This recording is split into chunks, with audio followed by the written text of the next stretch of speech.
நீங்கள் பார்த்துக் கொண்டிருப்பது நியூஸ் 21 செய்திகள். தமிழ்நாடு செய்திகளை உடனுக்குடன் தெரிந்து கொள்ள நியூஸ் 21 செய்திகளை பாருங்கள். உண்மை, உழைப்பு, உயர்வு. ஆளுநர் என்பவர் மத்திய மாநில அரசுகளின் அங்கீகாரம். அப்படி இருக்கையில் ஆளுநரை தபால்காரர் என கூறுவது தமிழக முதலமைச்சருக்கு அழகல்ல என நயினார் நாகேந்திரன் தெரிவித்துள்ளார். பழனி முருகன் கோவிலில் பாஜக மாநில தலைவர் நயினார் நாகேந்திரன் மற்றும் பாஜக மூத்த தலைவர் ஹெச் ராஜா ஆகியோர் சாமி தரிசனம் மேற்கொண்டனர்.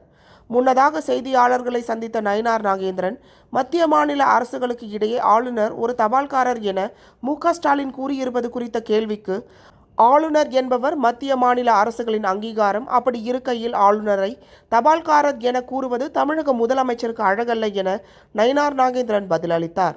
கள்ளக்குறிச்சி மாவட்டம் சின்னசேலத்தில் சிறுமலர் மேல்நிலைப்பள்ளி, இதயா நர்சரி பிரைமரி ஸ்கூல், சிறுமலர் தொடக்கப்பள்ளியில் தமிழ்நாடு அரசு வழங்கும் நலத்திட்டங்கள் அனைத்தும் மாணவ மாணவிகளுக்கு முழுமையாக வழங்கப்படும். 1ஆம் வகுப்பு முதல் 8ஆம் வகுப்பு வரை தமிழ் வழி கல்வி முற்றிலும் இலவசம்.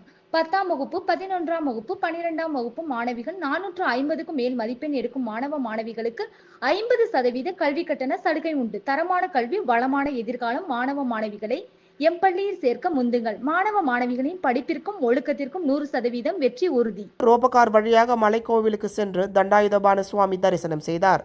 பின்னர் திண்டுக்கல்லில் நடைபெறும் கூட்டத்திற்கு புறப்பட்டு சென்றார். அரசுகளுக்கு இடையே ஆளுநர் தபால்காரர் தான் முதல்வர்.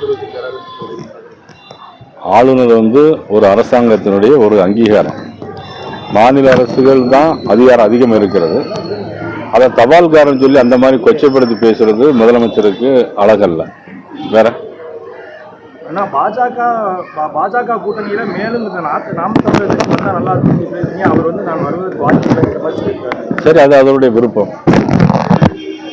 முருகன் வேல் யாத்திரை வந்த மாதிரி அண்ணாமலை அதாவது இன்னும் தேர்தலுக்கு கிட்டத்தட்ட இன்னும் சரியா ஒரு வருஷம் இருக்கு. அதுல கடைசி 2 மாசம் தேர்தலுக்கே போயிடும். அதுக்கப்புறம் நாள் எவ்வளவு தூரம் இருக்குன்னு தெரியல. அதனால இதெல்லாம் பார்த்துட்டு நான் இப்பதான் ஃபர்ஸ்ட் டைம் இப்போ இந்த எல்லா 7 கோட்டை வாரியா போயிட்டு இருக்கேன். இன்னையோட முடிஞ்சிடும். அதுக்கப்புறம் மாவட்ட வாரியா எல்லாம் சந்திக்க வேண்டியிருக்கு. எங்களுடைய பொறுப்பாளர்கள், மாவட்ட தலைவர்கள்லாம் சந்திச்சு எல்லா அணிப்பிரிவு நிர்வாகிகளையும் சந்திச்சு பேசி என்ன பண்ண என்னுடைய முதல் நோக்கம் எல்லா பூத்தையும் ஸ்ட்ரென்தன் பண்ணணும்.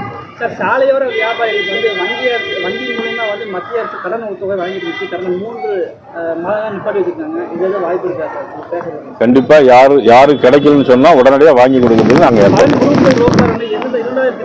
பல ஆடுகளை கடை மக்கள் கடுமையாக அவதிப்படுறாங்க. இல்ல அதுக்கு இன்னும் அதாவது அறநிலையத்தை